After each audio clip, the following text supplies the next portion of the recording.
O Senado Federal aprovou um projeto que autoriza o Banco Central a receber depósitos voluntários de instituições financeiras, dos bancos. Vamos entender melhor esse projeto conversando agora no programa Argumento com o senador Rogério Carvalho, do PT do Sergipe, senador que é autor da matéria, fala com a gente direto do interior do Sergipe, abriu uma janelinha lá entre uma entrevista e outra, está falando com a gente num estúdio emprestado, ocupando espaço numa rádio no interior do Sergipe. Senador, muito obrigada por conversar com a gente. O projeto usa aquele bando de nome técnico e difícil para quem não conhece o jargão econômico. Depósitos compulsórios, operações compromissadas, depósitos agora voluntários. Na prática, o que muda, o que isso pode ajudar a economia brasileira agora? Por que o Senado tomou essa decisão?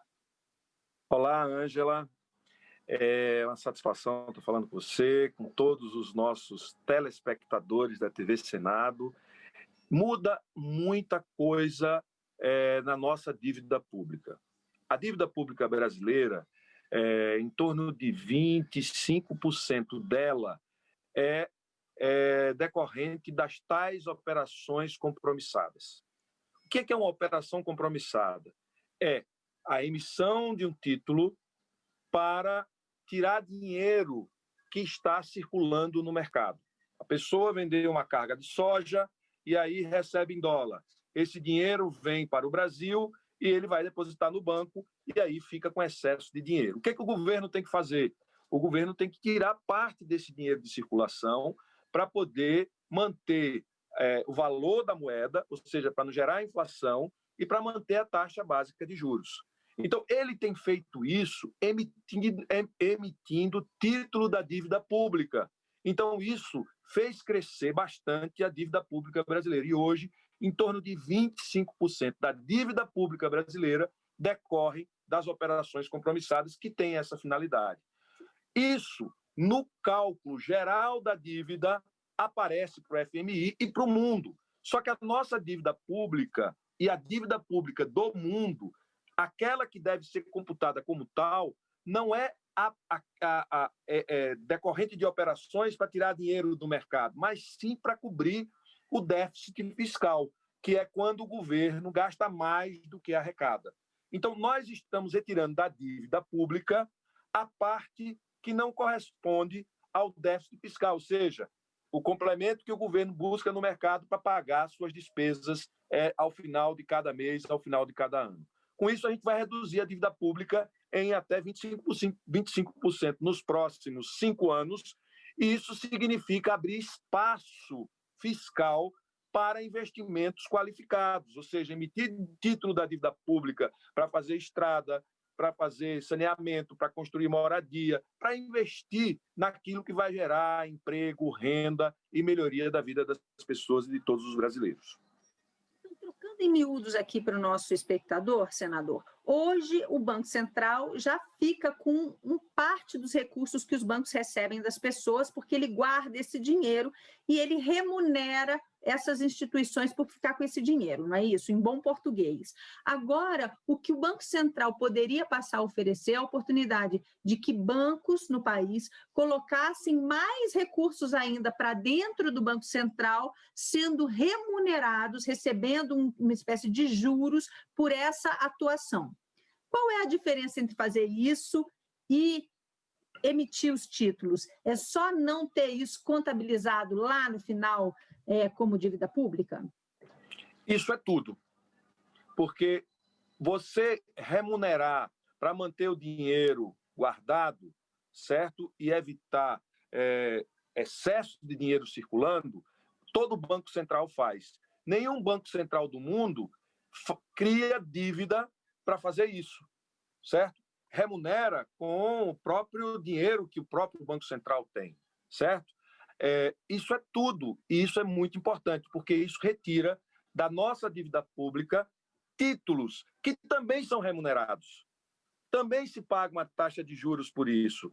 Só que isso aumenta a dívida pública. Se você aumenta a dívida pública, na hora de renegociar o conjunto dela, os juros é mais alto. Então, o país paga uma conta maior, além de na hora de avaliar o risco, para tomar empréstimo estrangeiro, para ter investimento aqui, o nosso risco aumenta, porque a dívida pública está mais próximo de 100% do nosso PIB. Então, quando você diminui o risco, diminui os juros que você paga para poder trazer dinheiro de fora, diminui os juros de uma maneira geral para o investimento externo no país. Então, isso dá mais transparência e isso melhora o cenário econômico no nosso país, podendo, em consequência disso, gerar emprego e renda, que é o que todo mundo quer, que é o que a gente precisa.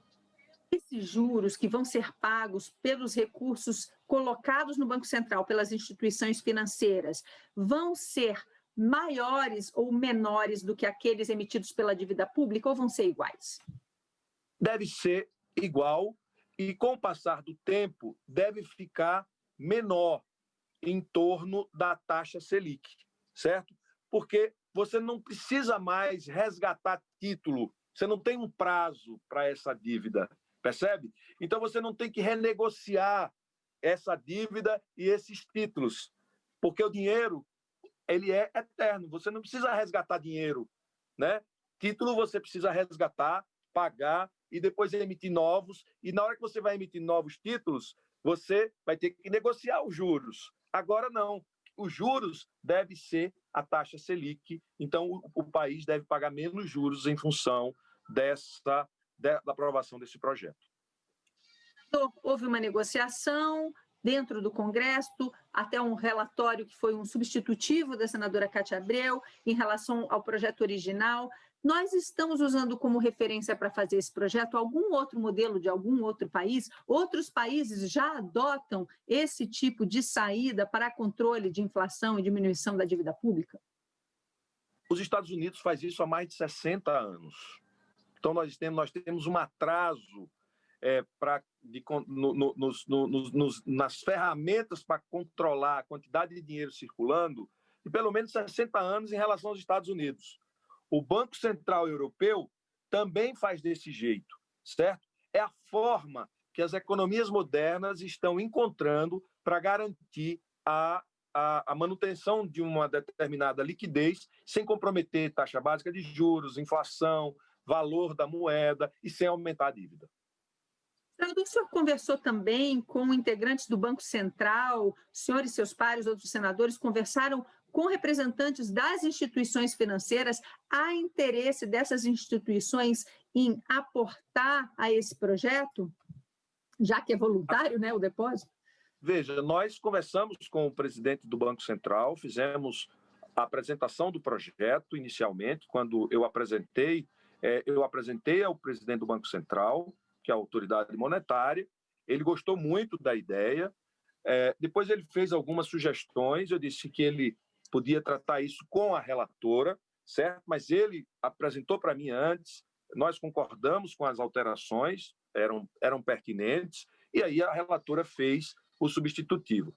Veja, nós conversamos com economistas diversos, e a quem eu tenho muito a agradecer, o doutor José Luiz Oreiro, o Paulo Gala, o André Roncalha, a Debole, tantos economistas, o Nelson Barbosa, que apoiaram o projeto e que saíram em defesa do projeto, dizendo que a gente está se igualando aos principais mercados do mundo e dando instrumentos ao Banco Central brasileiro como os principais bancos centrais do mundo, como o da União Europeia e o FED.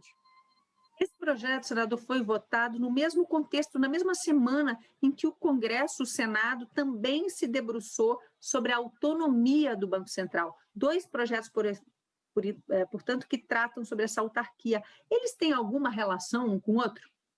Não. Uma coisa é a forma como o Banco Central, os dirigentes do Banco Central serão escolhidos, certo?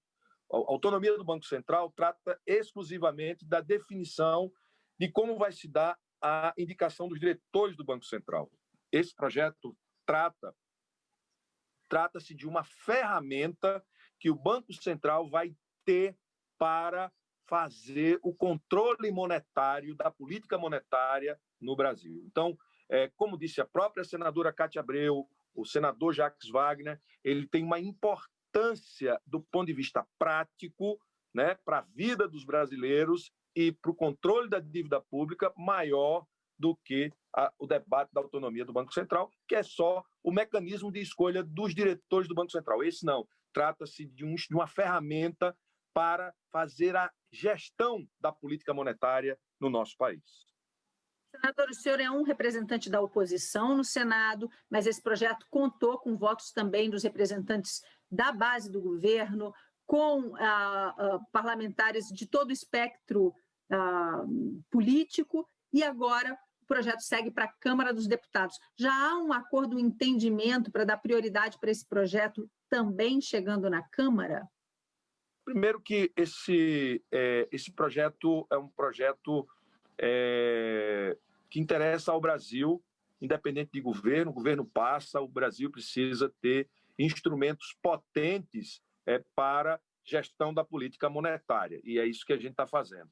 Veja, como tem o apoio do presidente do Banco Central, eu acredito que na Câmara esse projeto deve tramitar rápido, porque é bom para o Brasil, é bom para o Banco Central brasileiro, né? E é bom para o cenário econômico, porque a gente vai reduzir, limpar a nossa dívida pública em 5 anos em até 25%, quase 2 trilhões de reais que a gente tira da nossa dívida pública. Senador Rogério Carvalho, muito obrigada por essa conversa. Nós conversamos aqui no programa Argumento com o senador Rogério Carvalho, do PT, do Sergipe, senador que é autor de um projeto recentemente aprovado pelo Senado Federal. O projeto permite que o Banco Central possa receber depósitos voluntários de instituições financeiras. A você que nos acompanha mais uma vez, muito obrigado por estar com a gente. Lembrando que se você quiser rever esse programa, está lá na nossa página na internet ou no YouTube. Aí, ó, senado.leg.br/TV. O pessoal lá da TV já pôs o endereço para você e também o do YouTube, viu? Então, tchau, até a próxima. Se cuida.